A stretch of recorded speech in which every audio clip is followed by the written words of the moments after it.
All India মুছলিম personal ল' বৰ্ডৰ আন্দোলনক সমৰ্থন আমছু নেমছুৰ লগতে বৰঘুলিৰ ৰাইজৰ।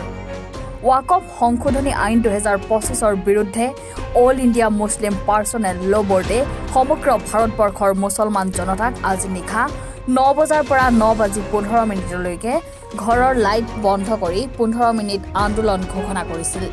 ৱাকফ আইনৰ বিৰুদ্ধে আমছু নেমছুৱে সমৰ্থন জনাই এই কাৰ্যসূচী ৰূপায়ণ কৰে বৰঘুলি বজাৰত।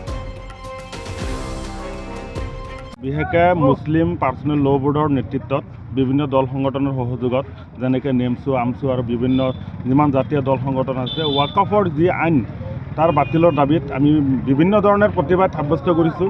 আজি ৰাতি 9টা বজাৰ পৰা আপোনাৰ 15 মিনিট লাইট অফ কৰি আমাৰ যি প্ৰতিবাদ সেই প্ৰতিবাদ মানে সাব্যস্ত কৰিব দিছে বিভিন্ন দল সংগঠনৰ নেতৃবৰ্গই।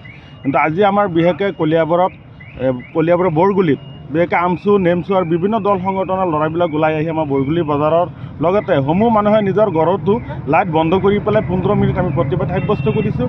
এই প্ৰতিবাদৰ জৰিয়তে আমি চৰকাৰক আমি দাবী জনাব বিচাৰিছোঁ অতি শীঘ্ৰে এই আইনখন মানে বাতিল কৰিব লাগে।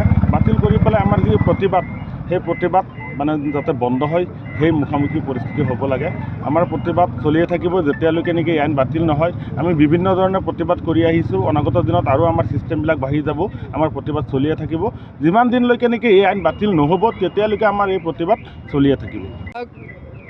অল ইণ্ডিয়া মুছলিম ল' বৰ্ডে আজি যিটো কাৰ্যসূচী হাতত লৈছে যে আজি ভাৰতবৰ্ষৰ যিমান ইছলাম ধৰ্মাৱলম্বী মুছলমান যিমান লোক আছে তেওঁলোকক অল ইণ্ডিয়া মুছলিম ল' বৰ্ডে এটা আহ্বান জনাইছে যে আজি ৰাতি অৰ্থাৎ আজি 30 এপ্ৰিল ৰাতি 9 বজাৰ পৰা 9:15 সকলোকে নিজৰ অনুষ্ঠান প্ৰতিষ্ঠান ঘৰ বা মছজিদ মাদ্ৰাছা সকলোতে লাইট অফ কৰি এটা প্ৰতিবাদ সাব্যস্ত কৰিবলৈ তেওঁলোকে আহ্বান জনাইছে। আৰু আমি সদৌ অসম সংখ্যালঘু ছাত্ৰ ইউনিয়ন তেওঁলোকৰ এই আহ্বানত আমি সমৰ্থন জনাইছোঁ আৰু সহযোগিতা আগবঢ়াইছোঁ। আৰু সহযোগিতা আগবঢ়াই আমি সকলোৱে আমাৰ ঘৰ অনুষ্ঠান প্ৰতিষ্ঠানৰ লগতে আমি বজাৰতো আহি দেখিছোঁ যে এই প্ৰভাৱটো পৰিছে। সকলোৱে নিজৰ নিজৰ দোকানৰ লাইট অফ কৰি এই 15 মিনিট তেওঁলোকে প্ৰতিবাদ সাব্যস্ত কৰিছে।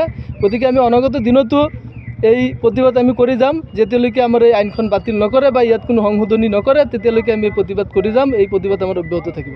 জানে যে কেন্দ্ৰীয় চৰকাৰে মুছলমানৰ অক সম্পত্তিৰ ওপৰত যিটো কলা আইন জাপি দিছে এই আইনৰ বিৰোধিতাৰে যে এই আইন বাতিল কৰিবৰ কাৰণে মুছলিম পাৰ্চনেল ল' বৰ্ডৰ তৰফৰ পৰা আহ্বান কৰা হৈছে গোটেই ভাৰতবৰ্ষত লাইট অফ কৰি 15 মিনিটৰ কাৰণে প্ৰতিবাদ কৰিব লাগে। সেই মৰ্মে গোটেই ভাৰতবৰ্ষত তথা অসম আৰু আমাৰ বৰগুলি আঞ্চলিকৰ সকলো মানুহে আজি ৰাতি 9টাৰ পৰা 9:15 মিনিটলৈকে আমি সকলোৱে লাইট অফ কৰি প্ৰতিবাদ কৰিছোঁ। কেন্দ্ৰীয় চৰকাৰক এই প্ৰতিবাদৰ জৰিয়তে আহ্বান জনাইছোঁ যে আমাৰ মুছলমানসকলৰ ওপৰত যি কলা আইন জাপি দিছে এই আইনটো অতি সোনকালে বাতিল কৰিব লাগে।